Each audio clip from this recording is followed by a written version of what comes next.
नमस्कार, वंदे मातरम। एक बार फिर मैं जुड़ चुका हूं दीक्षा महिला कल्याण शोध संस्थान की अध्यक्ष संतोषी शुक्ला जी से। अभी कुछ निंदनीय घटनाएं हुई हैं मणिपुर में जो कि बयान नहीं की जा सकती। हम उसके बारे में बात करेंगे संतोषी शुक्ला जी से। वहां पे कैसे बताया जाए कि कैसी घटनाएं हो रही हैं। और 2 बच्चियों को निर्वस्त्र करके घुमाया गया, उनका वीडियो बनाया गया और वीडियो बना के वायरल कर दिया गया।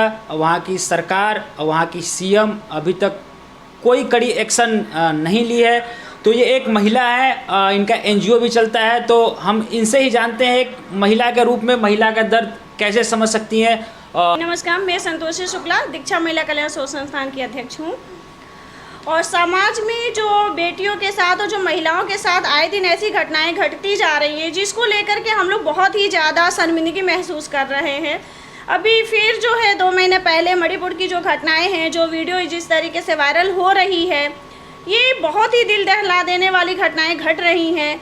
और इससे कहीं ना कहीं सरकार ऐसी चीज़ों में खामोश नज़र आती है। जब बात बेटियों की मान सम्मान और सुरक्षा की आती है, तो ऐसे मामलों में शासन प्रशासन इतने खामोश क्यों हो जाते हैं, मैं इस चीज़ को नहीं समझ पा रही हूँ। आप एक तरफ कहते हैं बेटी पढ़ाओ बेटी बचाओ, लेकिन क्या आपके राज्य में, आपके सरकार में बेटियाँ सुरक्षित हैं?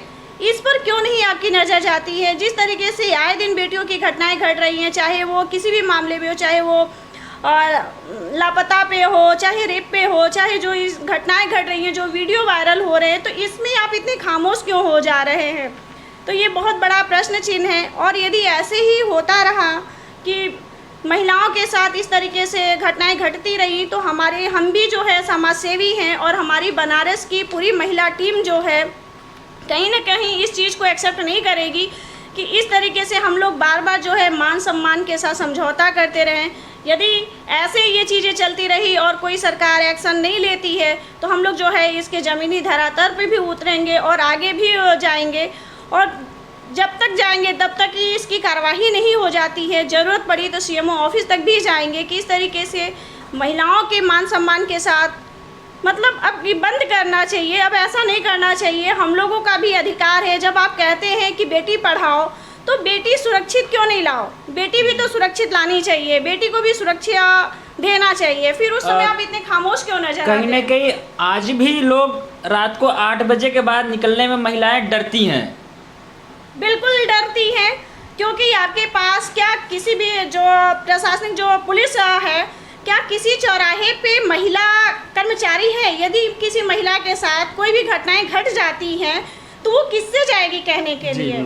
तो कहीं ना कहीं जो ट्रैफिक पुलिस है, उसके साथ महिला डेस्क भी चौराहे पे आपके मेरे ख्याल से होना चाहिए, जिससे किसी के साथ जो भी कोई महिलाएं हैं, यदि रात बिरात कोई घटनाएं घटती हैं, तो वो जाकर के कह तो सके। बहुत सारी महिलाएं जो हैं पुरुषों से जाकर, जो पढ़ी लिखी है वो तो कह देगी, किसी से भी अपनी प्रॉब्लम कह देगी, लेकिन जो पढ़ी लिखी नहीं है, जो घर से सीमित हैं, जो संकोच कर रही हैं महिलाएं, ये सोचती है कि हम किसी पुरुष के साथ जाकर के कैसे अपनी बातों को कहें, कहीं दिक्कत ना हो जाए।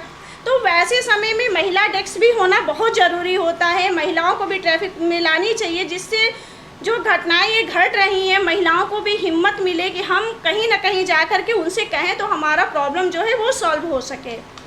तो जैसा कि ये जो घटना मणिपुर में हुआ है, एक दोषी पकड़ा भी गया है, तो उसको किस प्रकार की सज़ा मिलनी चाहिए? क्योंकि उसने महिलाओं के साथ जो किया है वो बहुत ही अति संवेदनशील मामलों में आता है। तो आप देखिए, ऐसे अपराधियों को तो सीधे फांसी की सज़ा दे देनी चाहिए, जिससे कि दहशत हो लोगों के बीच में। ऐसे गंदगी हरकत करने से पहले वो 100 बार सोचे कि हम यदि ऐसा करते हैं तो कहीं ना कहीं फांसी की सज़ा मिलेगी।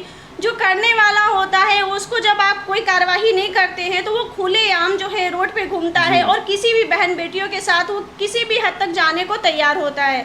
तो ये निर्णय और ये कार्य जो है सरकार के ऊपर है कि सरकार क्या डिसीजन लेती है, क्या कार्रवाई करती है। यदि सरकार कार्रवाई नहीं करती है, तो महिला जो मोर्चा है, जो महिला संगठन है हम लोगों की बनारस में, वो भी उनसे जवाब मांगेगी कि आप महिलाओं के लिए और बेटियों के लिए आप सुरक्षा क्यों नहीं प्रदान कर रहे हैं, जबकि आपकी सरकार है और आपके सरकार में ही आपकी मुहिम आई है कि बेटी बचाओ बेटी पढ़ाओ, तो फिर बेटी सुरक्षित क्यों नहीं लाओ? जैसा कि आप देख रही मैम ने जो भी बोला, महिला संगठन उतर सकती हैं सड़कों पे महिलाओं के सम्मान के लिए, तो मैं तो कहता हूँ कि सिर्फ महिला संगठन ही नहीं, सभी महिलाओं को निकलना चाहिए, क्योंकि महिलाएं देश की सम्मान है, देश की इज्जत है। किसी एक महिला के साथ अगर ये घटना होती है तो सिर्फ एक महिला के साथ नहीं हो रही है। जो भी 140 करोड़ की आबादी है उसमें से 70 करोड़ महिलाओं के हिस्से में जाता है, तो वो 70 करोड़ महिलाओं के साथ ये घटना हो रही है, ये निंदनीय है। और मैं केंद्र सरकार से भी निवेदन करूंगा, सभी लोग यही निवेदन करेंगे कि जो भी ऐसी घटनाएं हो रही हैं इस पर तुरंत और पूर्ण रूप से कार्रवाई होनी चाहिए और इन घटनाओं को रोकना चाहिए कि महिलाएं देश में सुरक्षित हो। जब तक महिलाएं सुरक्षित नहीं होंगी देश हमारा आगे नहीं बढ़ेगा। धन्यवाद। ऐसे ही जो भी खबरें हैं महिलाओं के सम्मान में वो मैं आपको आगे दिखाता रहूँगा। धन्यवाद।